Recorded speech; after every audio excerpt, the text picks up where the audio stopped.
UNSC की emergency बैठक में अमेरिका ने ईरान को फिर से युद्ध की धमकी दी है। अमेरिका के प्रतिनिधि ने कहा कि ट्रंप बातें करने वाले नेता नहीं हैं, वो एक्शन मैन है। और इसी बीच मोसाद चीफ बार्निया अमेरिका पहुंचे हैं, जिसे ईरान पर हमले का बहुत बड़ा सिग्नल बताया जा रहा है। उधर पुलिस ने नेतन्याहू को कहा है कि वो ईरान के साथ खड़े हैं। अगर ईरान युद्ध भड़का तो रूस दखल जरूर देगा। न्यूज़ 18 के डिजिटल प्लेटफॉर्म पर आपका स्वागत है। मैं हूं प्रिया सिंह। वक्त ईरान के खिलाफ है, हालात ईरान के खिलाफ है। ईरान के पास युद्ध के लिए पैसों की कमी है। ईरान के पास अमेरिका जैसे विनाशकारी हथियार भी नहीं है, मगर फिर भी ईरान झुकने को तैयार नहीं है। फिर भी ईरान ट्रंप की आंख में आंख डालकर बात कर रहा है। ईरान ने ट्रंप को युद्ध में होने वाले नुकसान का ट्रेलर दिखाकर भड़काया है। इसलिए ट्रंप ने फिलहाल ईरान पर नए सिरे से रणनीति बनानी शुरू कर दी है।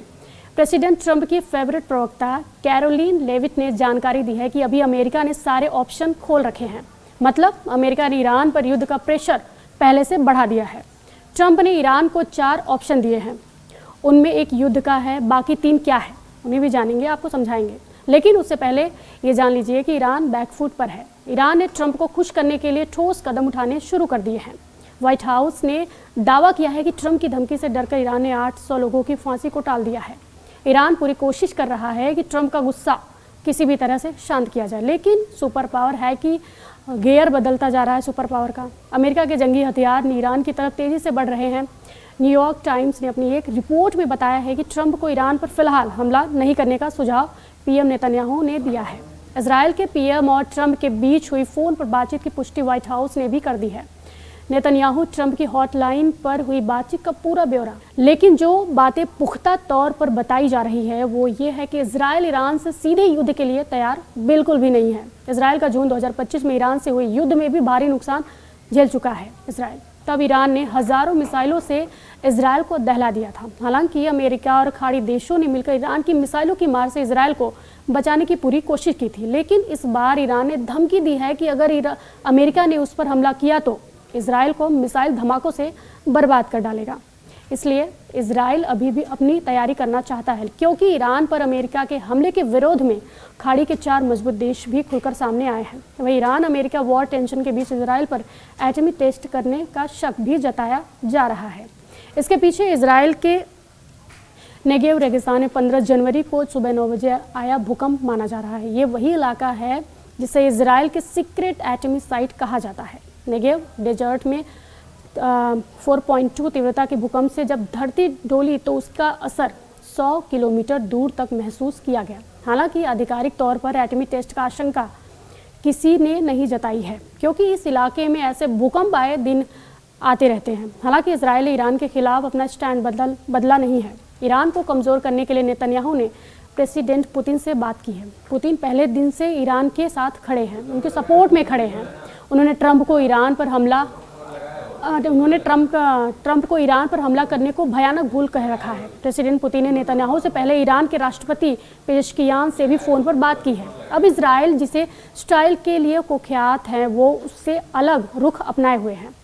इसकी वजह प्रधानमंत्री बेन्यामिन नेतन्याहू की कुछ मजबूरियां हैं। वो 7 फ्रंट पर लड़ाका ग्रुप से युद्ध लड़ रहे हैं। ऐसे में ईरान से सीधा युद्ध उन्हें मुश्किल में डाल सकता है। इजरायल अपनी तैयारी करने के लिए वक्त लेगा। इजरायल फुल प्रूफ प्लान के साथ दुश्मन से लड़ता है, लेकिन ट्रंप के पास कोई मजबूरी नहीं है। उन्हें भड़काने वाले लोगों को भी कमी नहीं है। ईरान के निर्वासित प्रिंस रेजा पहलवी इसमें सबसे आगे हैं। उन्हें अब भी उम्मीद है कि सुप्रीम लीडर अली खामनेई का तख्ता पलट होगा। रेजा पहलवी खुशहाल ईरान बनाने का वादा आवाम से कर रहे हैं, और वहीं ईरान में खामनेई सरकार के खिलाफ जब से हिंसक प्रदर्शन शुरू हुआ है तब से रेजा पहलवी उसे हवा दे रहे हैं। रेजा पहलवी के भाषण के कई वीडियो वायरल हो रहे हैं, जिसमें वो ईरान की कट्टर हुकूमत को उखाड़ फेंकने की अपील आवाम और सेना से कर रहे हैं। लेकिन अब की बार उन्हें यकीन है कि सुप्रीम लीडर अली खामनेई को वो गद्दी से हटाने में बिल्कुल कामयाब हो सकते हैं, क्योंकि प्रेसिडेंट ट्रंप भी रेजा पहलवी को अच्छा आदमी कह चुके हैं।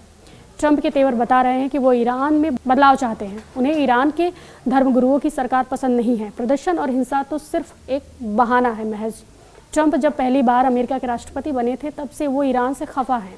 3 जनवरी 2020 को ट्रंप ने ईरान के हीरो कहे जाने वाले Quds force chief commander Qasem Soleimani को मार डाला था। जनरल कासिम सुलेमानी का कद ईरान के पावर स्ट्रक्चर में बहुत बड़ा था। ईरान के सबसे ताकतवर नेता, सर्वोच्च धार्मिक नेता अयतुल्ला अली खामनेई के बाद अगर ईरान में किसी को दूसरा सबसे ताकतवर शख्स समझा जाता था तो वो थे जनरल कासिम सुलेमानी, जिन्हें अमेरिका ने ड्रोन मिसाइल धमाके में उड़ा दिया था। कासिम सुलेमानी को अयतुल्ला अली खामनेई का सबसे भरोसेमंद कमांडर भी माना जाता था।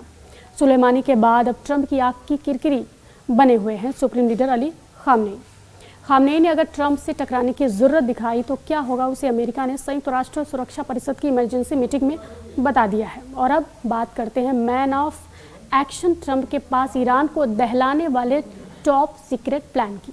पेंटागन ने ईरान पर 4 तरह के प्लान बना रखे हैं, जिसमें पहला प्लान है ईरान के अंदर विद्रोह बढ़ाकर खामनेई सरकार को कमज़ोर करना। दूसरा प्लान के तहत, हालांकि आधिकारिक तौर पर एटमी टेस्ट का आशंका किसी ने नहीं जताई है, क्योंकि इस इलाके में ऐसे भूकंप आए दिन आते रहते हैं। हालांकि इजराइल ने ईरान के खिलाफ अपना स्टैंड बदला नहीं है। ईरान को कमज़ोर करने के लिए नेतन्याहू ने प्रेसिडेंट पुतिन से बात की है। पुतिन पहले दिन से ईरान के साथ खड़े हैं, उनके सपोर्ट में खड़े हैं। उन्होंने ट्रंप को ईरान पर हमला करने को भयानक भूल कह रखा है। प्रेसिडेंट पुतिन ने नेतन्याहू से पहले ईरान के राष्ट्रपति पेजेश्कियान से भी फ़ोन पर बात की है। अब इजराइल, जिसे स्टाइल के लिए कुख्यात है, वो उससे अलग रुख अपनाए हुए हैं। इसकी वजह प्रधानमंत्री बेन्यामिन नेतन्याहू की कुछ मजबूरियां हैं। वो 7 फ्रंट पर लड़ाका ग्रुप से युद्ध लड़ रहे हैं। ऐसे में ईरान से सीधा युद्ध उन्हें मुश्किल में डाल सकता है। इजराइल अपनी तैयारी करने के लिए वक्त लेगा। इजराइल फुल प्रूफ प्लान के साथ दुश्मन से लड़ता है, लेकिन ट्रंप के पास कोई मजबूरी नहीं है। उन्हें भड़काने वाले लोगों को भी कमी नहीं है।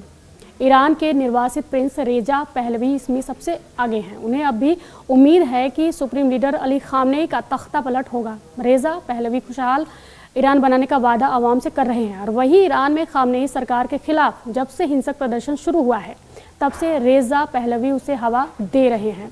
रेजा पहलवी के भाषण के कई वीडियो वायरल हो रहे हैं, जिसमें वो ईरान की कट्टर हुकूमत को उखाड़ फेंकने की अपील आवाम और सेना से कर रहे हैं। लेकिन अब की बार उन्हें यकीन है कि सुप्रीम लीडर अली खामनेई को वो गद्दी से हटाने में बिल्कुल कामयाब हो सकते हैं, क्योंकि प्रेसिडेंट ट्रंप भी रेजा पहलवी को अच्छा आदमी कह चुके हैं।